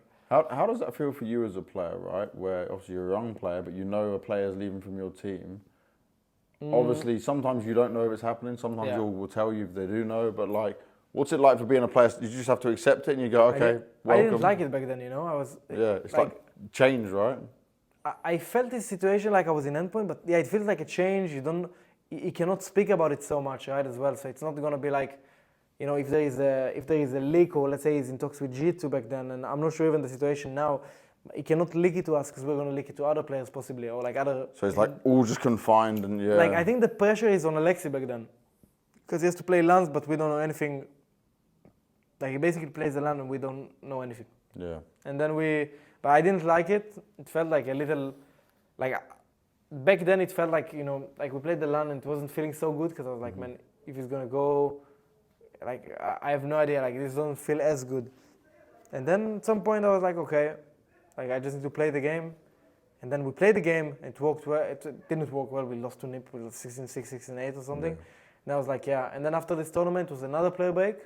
And then Alexi was out, and then I think Nexa came in, pretty sure, after player break. And then I think at that point I was like, I was always in love with starting to know new people and like getting those new beginnings. So I was the sociable side of you. Yeah, and I was just happy with it, like getting the new opportunity. I experienced Alexi. Now a new IGL comes in, and not a new IGL like someone that just made the major finals and 17 other finals.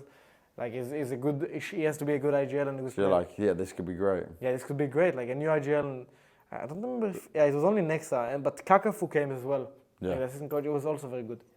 So with this, right, when we look at all these different OG rosters you had, and this is the thing that you can't help it, players can't help it, but when a team's changed this much, you don't have stability. Like, even Mantu going, Dexter coming in, it's an upgrade for sure, but you kind of rebuild again, you restart. Yeah. And even then when Neofrag and Fiku came in as well, you're like...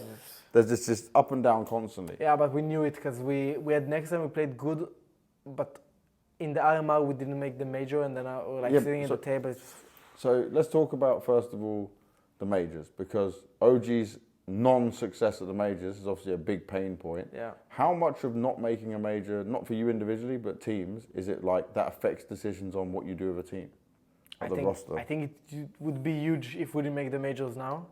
Because like maybe not now because we had Nexa, taking the leave before that, but like the side of the back then it was like April we didn't make the RMR and I remember it was just horrible. Like individually, team wise, like what can you say? Like your mood's killed. Like there is 2 tournaments that you really want to pick at, and if you go slump in them, it's gonna be tough having the chat about it. And now I was like, I think I played good in the elimination match. It was against Eternal Fire, very doable match for us. We're the favorites.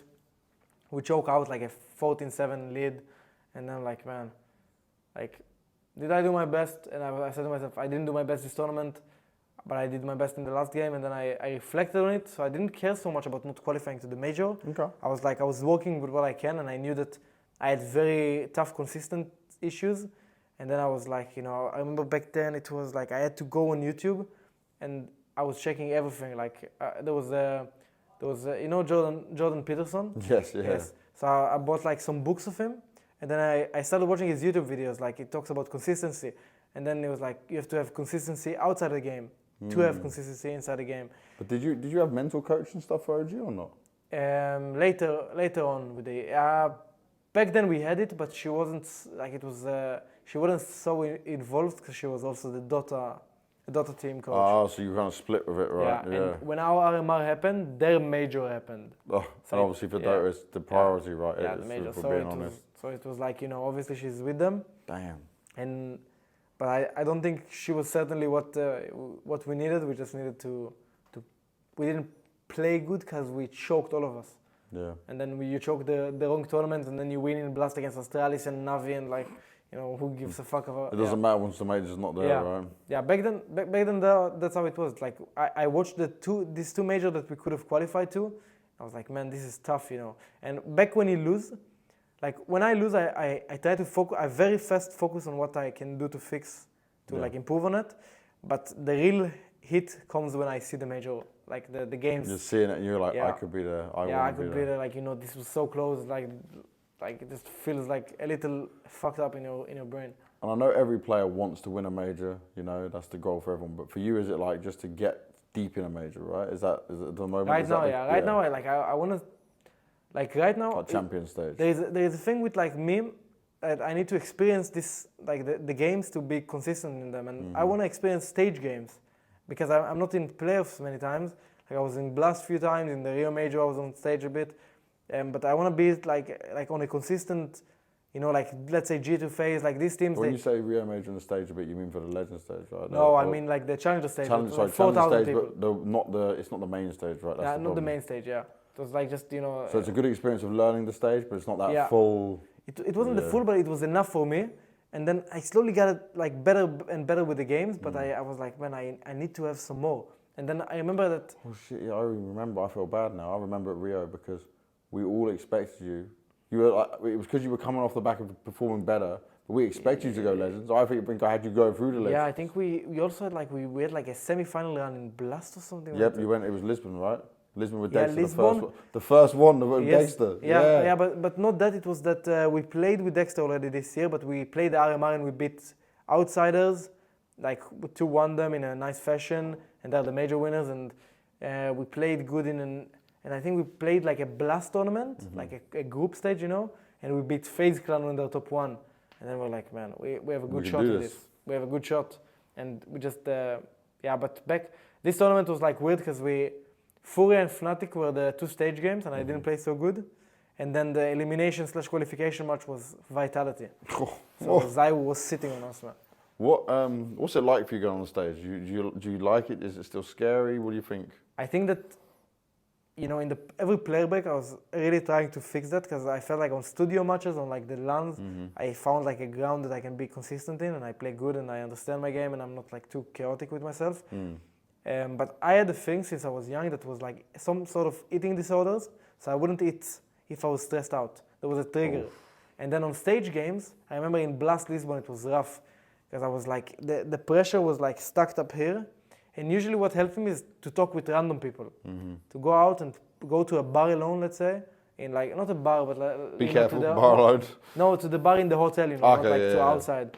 To go like to the lobby and start talking with people and like, you know, forget my issues sort of. And in that tournament, we were like solo rooms. It was like Lisbon. I didn't know anybody in the lobby, and I didn't meet new people, and I didn't know how to deal with it otherwise, with the pressure. And the thing was like that the trigger of the eating disorder came up because of that. So I didn't eat anything in the Navi game. So first match I have energy, but second, third match I'm dead, man. Yeah, you're feeling it. Yeah, I feel it, and I was like, you know, and then I felt it. There was another game that felt like that, and I felt horrible.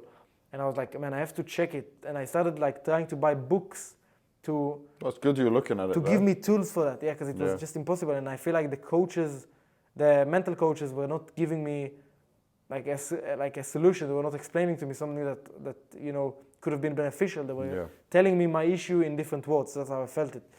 But then I saw that okay, I need to get my body used to food.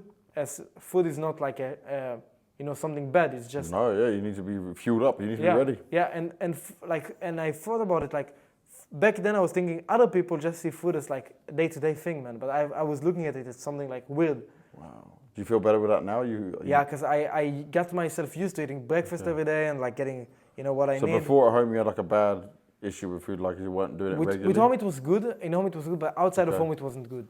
But also, like we spoke about, it's harder for you to eat with a coach of food as well. At times. Yeah, but that wasn't the issue. Like I think so breakfast, it was more down to omelette, yourself. tomatoes, bread, like everything is okay.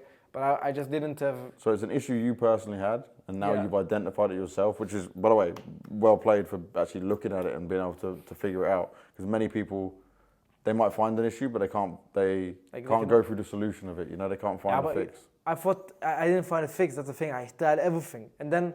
At this stage, I'm thinking to myself, like, you know, like this issue, I haven't solved it. The last time I was on stage was a blast, like in Abu Dhabi.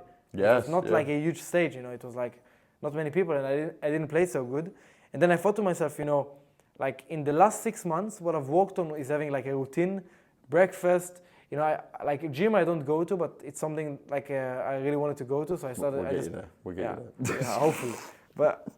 Just push-ups at home, and like after games, between games, push-ups at home. Yep. That was my like exercise, and then like jump rope. Nice. And I was like, okay, so I have like breakfast every day. I wake up, I get 8 hours of sleep, which was not a thing for me. I was getting like 2 hours, 3 hours. 8 hours is good. 8 hours is good. Yeah.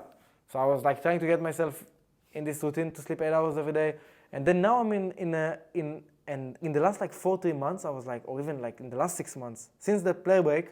And in that play break, I was grinding. Usually a play break for gamers, man, you wake up at 4 p.m., 5 a.m., you wake up, like, things are horrific. And I woke up every day, 11, like, normal time, many days were solid, you know, I fixed my, you know, it was very solid time for me.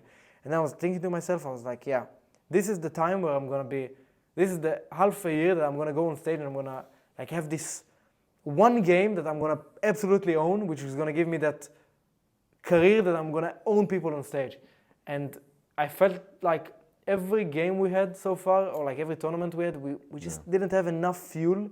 And like even though I played good, or let's say like even Dexter or me played good, you know, this kind of stuff, we never pulled it, you know, to the. It's not all the way. We never like made the upset at the right time. We always made the upset where it didn't matter. You guys always have random upsets. The first game and then bot out, or like the game that wasn't mattering that much and. You know, it was just like seeding points or something. Yeah, like the Navi games, they, like FaZe Clan went the top one, then we beat Heroic somehow in like, and it would never be the games, the qualification match. Yeah. It would never be them. It would be the. So do you feel?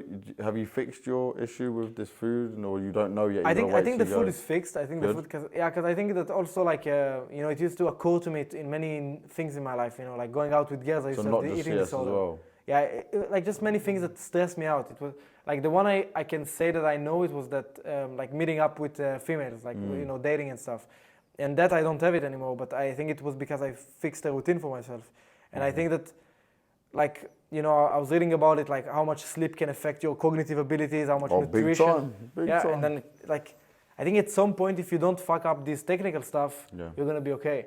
And I was never like, you know, in a like depressed and stuff like that. I was just, this stress dealing was not a thing. And now that I sorted out, I think that I do have it, but I think I have the tools to deal against it. You're starting to push yourself against Yes. it and find your own solution. And Yeah, fix for it. like I feel like sometimes with my body, let's say my body doesn't want to do something. I'm like, man, like who the fuck you think you are? You're Like, fighting against yourself. yes, like who the fuck you think you are? Like I I'm in understand that. charge. It's like when people are scared to do. It's not the same level you're talking about. But say someone's scared of jumping out of a plane, right? But they really want to do it. Sometimes they have to push themselves to do something and just You take this get one over step. it. You know, it's like, come on, but then, Yeah. And I think you should feel really proud for that, man. You've done well to be able to get this far past it. Well done, well done. Oh, I was so happy that you didn't. No, I'm always careful Yeah, with these rings. I was looking at it. I don't was do like, this. man, I always if do I was this. hitting that, man, I would be like, Like, no CSK. With how many players I have to fist bump and also they play CS, I'm always like, here we go, we do this. We keep it safe because otherwise I'm hurting people. This is good punching too. Right? But I don't want to do that. But no, that's really good, man. And you're 19 and you're thinking like this is really positive. You have a very mature approach to it. So I want to ask on the majors, obviously it sucked and how far you've gone. But what would you say is the best OG that you had, like the best lineup in OG for you personally? Doesn't have to be result-wise, just like the team, the guys you like the most. I think definitely the current one, like with Dexter, Minio, Frag, Fico, and like Nexa or Nico, like it doesn't really matter for me. Both of them I really like those people. I think with Nico, like I connect with him a lot because you know Nico, but the fans don't know Nico. But Nico is just a very fun human being. Nico, even when he does interviews with me, dead. Like he's just interview, ask question. Yeah. No, but of outside, interview, content bro, machine, man. When we were in Rio, we had so much fun, and I'm like, why don't I get this Nico? And he's like, I don't like interviews. Thanks, Nico. Cheers, mate. Yeah, but in our team, no one likes interviews, man. It's only loser interview. Yeah. Oh yeah. Do you remember? This is a funny story. So people think like how we talk to people. Fiku didn't want to do the interview, right? Yeah. Vladdy had told me, no, you need to do Fiku some more, do someone else. Man. So I go over to Fiku, I'm like, Fiku, I prepared questions specifically for you. I'm ready to do it, right? And he's like, no. I don't interview. I said, Vladdy's telling me to do it. And he's like, oh, I don't want. So I just turned around to him and I said, Fiku, don't be a pussy. Like, just do it. And he's like, oh. And people maybe go, well, you can't talk to him like that. It's like a jokey, funny, like you know me. Yeah, but you know Figo as well. Like, yeah, so we're having some banter, and he actually did it because he was like, "Yeah, I can't. I need to man up. I need to do this. I need to get on with it." And he actually did a good interview. Yeah. And then I said to him afterwards, "Look, you did it. Thank you. I will leave you alone now. I'll do Flames. I'll do Dexter. I'll do Nico. You can be." And then he was happy. He was like, "Cool. I've done my one interview. And get me out of here." Yeah, but that's sometimes you have job, to do it. Yeah, sometimes you have to do that. Part of the job, though. So this roster basically, right? Nico and Nexus doesn't really matter too much. The Nexus situation is terrible for you guys in the sense that you don't know when he's coming back, right? Nico, you don't know what's going on with him. Dexter, he's gone for good, or? No, Dexter sorts, like I will not share it because it's his own thing. No, yeah, of course. He sorts himself for the future because, obviously the whole situation in the world right now is affecting him because, It's massively, yeah. And then he took steps, which is not like a mental leave or some sort of. It was more like, I need to do something that will make me have an easier mind in the future, so not having so much stress. So at the moment, he's just kind of on the bench waiting. Yeah, but I think he's gonna come back after I know that he's gonna come back after the player break. It's not like a permanent leave. It's not like So Regali literally is standing in. Regali did pretty well, by the way. I'm as someone as I worked a lot in the academy league. I'm happy to see him do well. I like Regali a lot. But for you, we're in this spot with you now. And I don't know how much you can tell me, and it's your choice. I'm not going to push anything because this is more about the positive of your career, all these great stories you've given me. But where does Flames want to go? Because you're here, yeah? Sometimes good, sometimes because your team situation, sometimes not so good. But I feel like, and this is my personal opinion, not the stats or anything else, but you are playing below your level because of the team you're in. You can happily say I'm wrong, but it's like you have peaks, but I feel like if you were in the team with a better system or more stability, you would have a better chance. But I don't know what that team looks like. Do you remember I said to you, it was Sponge had this great idea as well, of like, imagine if we put like you, Spinks, Nerds, Zershan, yeah. Nerds on one team. First of all, you could play in the Asia RMR.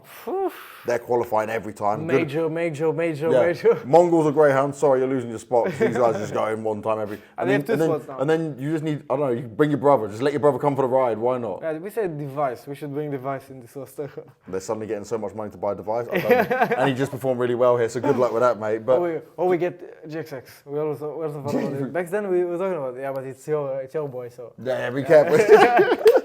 But, I mean, where do you want to go, mate? What's... Because I'm saying I feel like you could perform better than you are in the team. How do you see it? Where's your mind at with this? Because we saw the tweets, right, from Jerome put out about, like, people want to make offers to you. Do you want to stay in OG? Yeah. The thing is, I think OG is a very good organization. Like, if anyone is... Well, you wouldn't have stayed for 2 years if it was terrible. That's a fact. It's a very good organization, though. Like, people are very welcoming. The CEOs, like, you know, there is... You are also the star player, the only one that stayed throughout the whole thing. Yeah, but the treatment is for everybody. No matter star player, IGL, you're like... Oh, no, I know that, but I mean, just, you are the poster boy of this roster. It's OG Flames, is what I think of.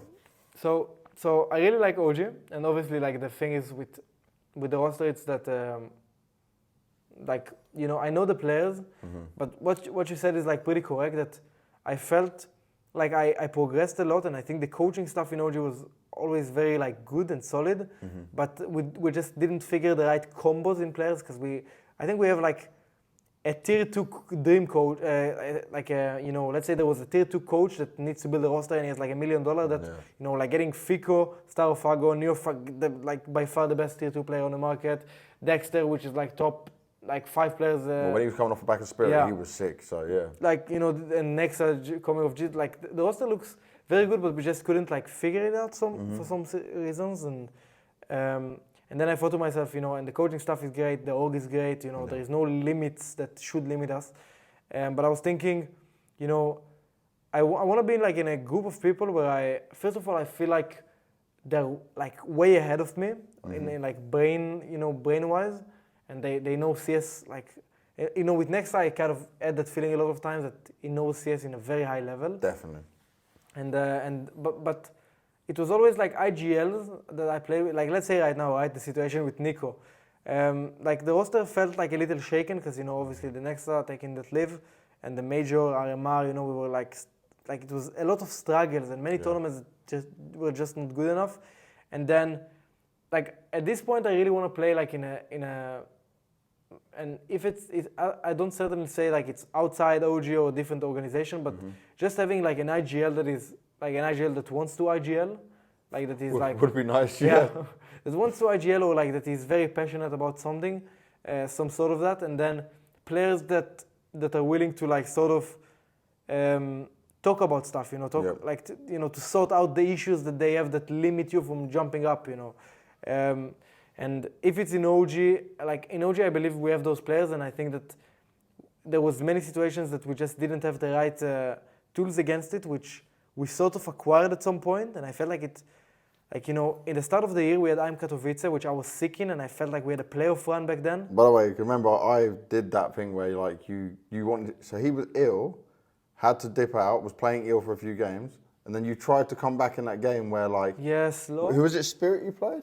They played Spirit? Outsiders. Oh, they were playing outside. Yeah. And they lost one map, won the second map. No, they were almost about to win the second map. Almost about to win the second map. And then he was going to come back for the third, even though he was ill. Yeah. Fair play to you, but also, that was just painful. But even with Rugger, you guys had a chance to win. Like, yeah, and then the other match that was after that was Complexity. Yeah, and so you guys would have been fine. So that would have been a playoff run back then.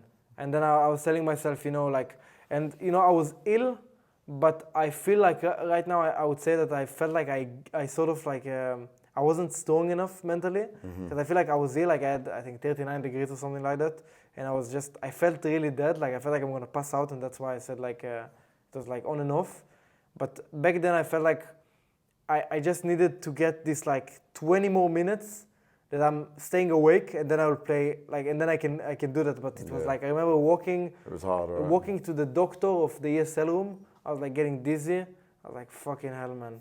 And then And then I remember that I said like I'm gonna play. I told Vladi, Vladi is like this Ukrainian girl that like let's do Strong, this, let's fight. go, yeah. And he told me like let's have it. Like you wake up, you're strong. And I said like I will play, guys. And then I come and next time and the coach are like, if you don't feel good, our main goals are the major. So don't like feel harsh on yourself. If you don't feel good, tell us, and go back home, sleep well, retain your energy, and we play RMR in 1 week. So next time the coach was like, they were telling me like, this tournament is not our main goal. Like the main goal is to pick at the RMR and then the major. Yeah. And I said to myself, IM Katowice is a huge tournament. Yeah, one of the biggest. But me and Fico were dying, man. Like at some point they had to switch us to the same room, so because we would infect each other. So we'll just be ill together. Everyone Yeah, else. we'll just be ill together. Yeah, and then the coach played, and I remember like we qualified to IM Katowice from the plane, and then in these 2 days, Fico was dying in his room, and he had like how do you call it, like IV. Yes, and then he was full dead, and then one day after I got the same thing that he did, and then the doctors were. The Polish doctors were so nice, man. I remember saying to him as well, I was like, shit, I spent time with you, Flames. I was like, please don't get me ill. I got interviews to do. Because on Katowice, everybody's together. Yeah, we're all just chilling, we were having time together. The bar or whatever, like the area close to the bar, everybody's there always, man. So we're just seeing each other, and I'm thinking, oh no. So Vladdy told me you were ill, and I was like, oh no. Yeah, fuck. And you know what, it's funny because you said about Vladdy, right, being this Ukrainian woman fighting, like, obviously, I had a Ukrainian fiance, and them people in general, they get ill, and it don't matter. It's like they'll take some tablets and go. Yeah. Sometimes I'm like, oh, I'm so ill, I want to sit in bed. And my missus used to be like, no, get up, keep wake going. Up. And I'm like, we need to work. We need the days today. Like, I'm like, no, they get into business so quick. Okay, so OG at the moment, you want to stay? I think I'm very happy with the org, but I'm just not happy with how our results are in the roster. So I'm thinking like, if I want to lift trophies in my life, I want to see how it feels like to lift trophies, to see the crowd cheering up when you do it. And so if a right offer comes, you'll go. If the better offer comes, it's really good. Yeah, if there is an offer which I believe that could win trophies comes, or if OG come and they say, look, like we got this bunch of because this roster obviously didn't work. It needs to be a team you believe in now, right? Yeah, basically. How many of the existing OG players could that involve? I think. Is it just the IGL? The thing is that like Fico, I think is very good. I think Neofag is very good. Like it's not the right mix of players. It's not the right mix of players, and I cannot. Like, look at this. Certainly tell you. Neofag and Fico were really good, and then Dexter came in. Neofag lost a bit of space, and his performance dropped. Yeah. Then you guys tried to change some positions. It worked a bit better, but then you're This road, man. Yeah. See. Then you got hindered by the role swaps. Then you lost the IGL again. Next is gone, and now I don't know where to put you guys. Yeah, but I don't know where to put out. Like, I don't know which is the right combo, so I cannot. Like, this has to be some higher up saying, of course. But I mean, can this roster that you've got now with a different IGL work, or you need more changes than that? I think it's never gonna be that. I think you have to switch 2 players to get like a different feeling in the team, and that was Alexis' vision as well. That you cannot have like 4 players and it's like a sick bed. We call it in Israel like a sick bed. That it's not healthy to be there, or maybe it's healthy but it just doesn't work out. Right.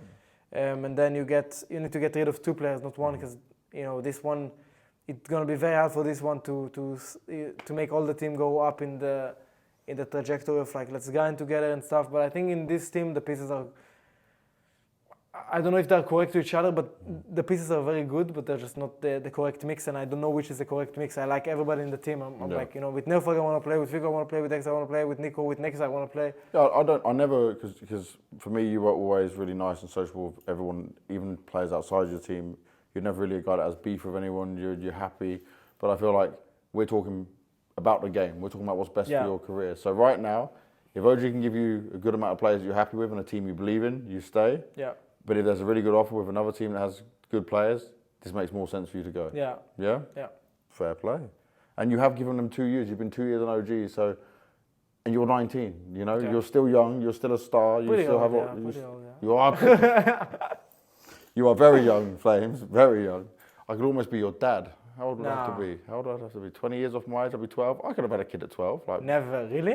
No, but I'm not long giving birth. Like, maybe I slept with an older lady and she had the kid. You had the facility, how do you say it? Like, the sperm? You had sperm cells back then?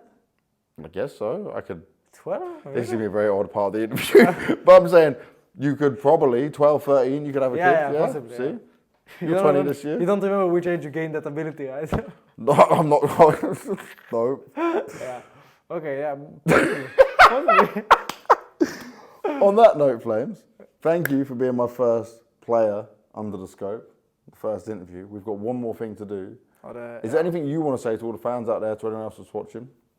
Anything you want to have a final closing thoughts? Because I've got one more thing for you to do after. Yeah, we do it after, but I think, I don't know, I'm excited to see the series with many other players. So tune in, guys. Like, watch it, support James. He's a fucking good guy. Love, man. That was a sick sound. It did sound good. Thank you for the kind words. And I wish you the best of luck in your career and what you're doing, because obviously I've seen a lot of this from how you started out. And it's just what I liked about, like I said at the beginning, it's the way your journey's been, the fact you're still so young, yet we talk about you so positively.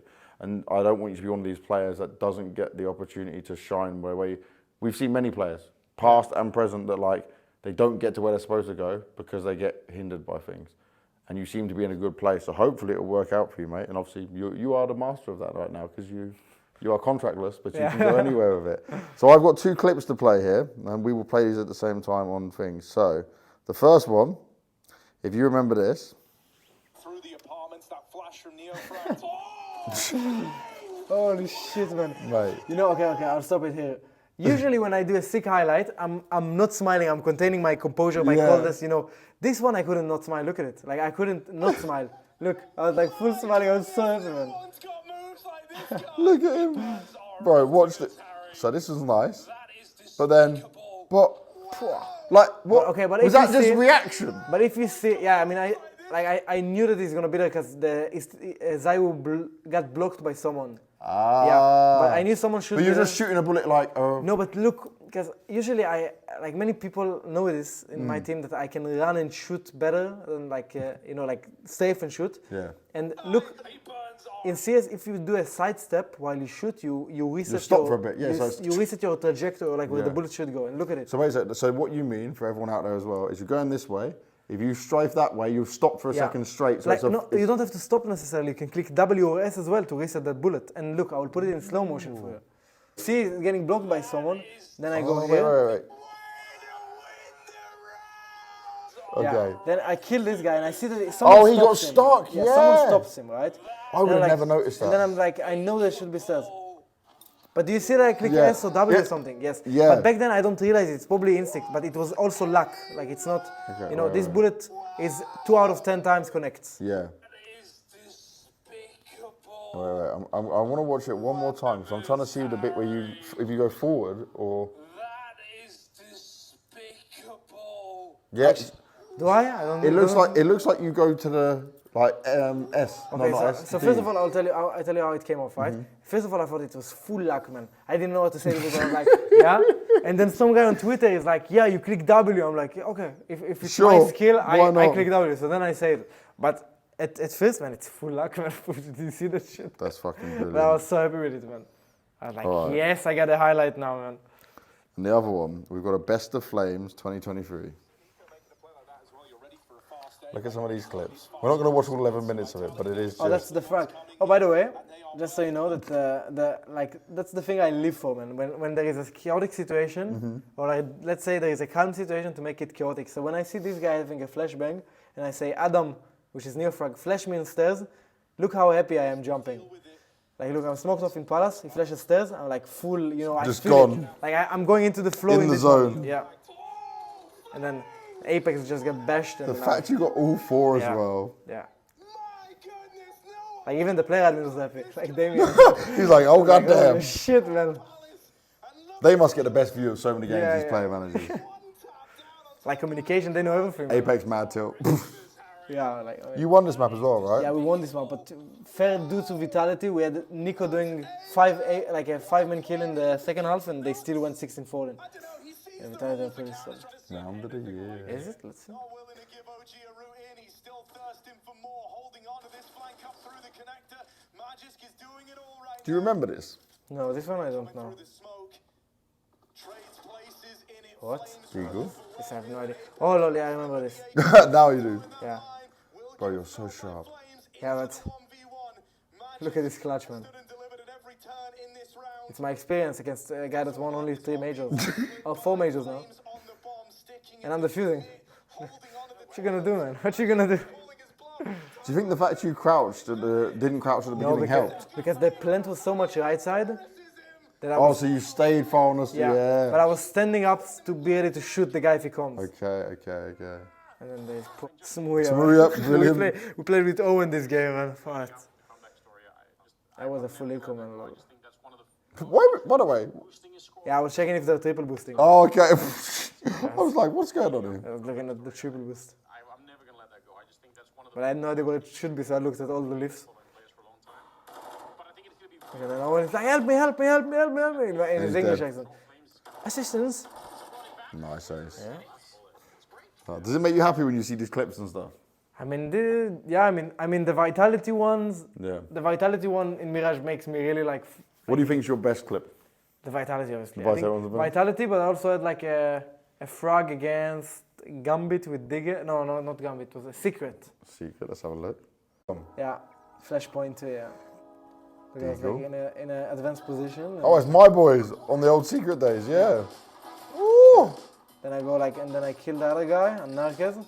He's a derby. And then I kill Synopsy in the last. No. And then I think that's one of the highlights that I meant a lot. But the vitality one I think is the sickest one because it was Lan, it was Zaiwu that I killed. It was all the major Legit. winners. Yeah. Legit. Basically, I won before the major winners. Well, here's to many more highlights. Thank you very much, friends. No. I'm doing this. Come here. Thank you very much, Thank friend. you, James. Appreciate it. First of all, I want to say a huge thank you to everyone that's been watching my first Under the Scope. Now with this is something where I want to hold myself accountable and responsible for putting out a lot of content. I'm here at events with players. I know these guys really well, and this is some in-depth, really long-form content. What people don't understand, when you're doing the interviewer role at events, you get a very small amount of time that you get to ask some questions. Sometimes, as a person who's still a fan of a lot of these players, I have things I want to ask, I wish I had more time, but you have to condense it for a broadcast, right? You're part of the show. So now I want to go further and go deeper and give the CSGO community something that I'm passionate about and I really enjoyed, like the one we just did with Flames, and keep these coming for you guys. So if you've got any comments, you've got any feedback, just make sure you post it down below in the comments. This is going to be continually pumped out, and at Blast, I've got a couple more lined up as well where I'm here in Copenhagen, so stay tuned for the next one, and make sure you hit that subscribe button. Thank you.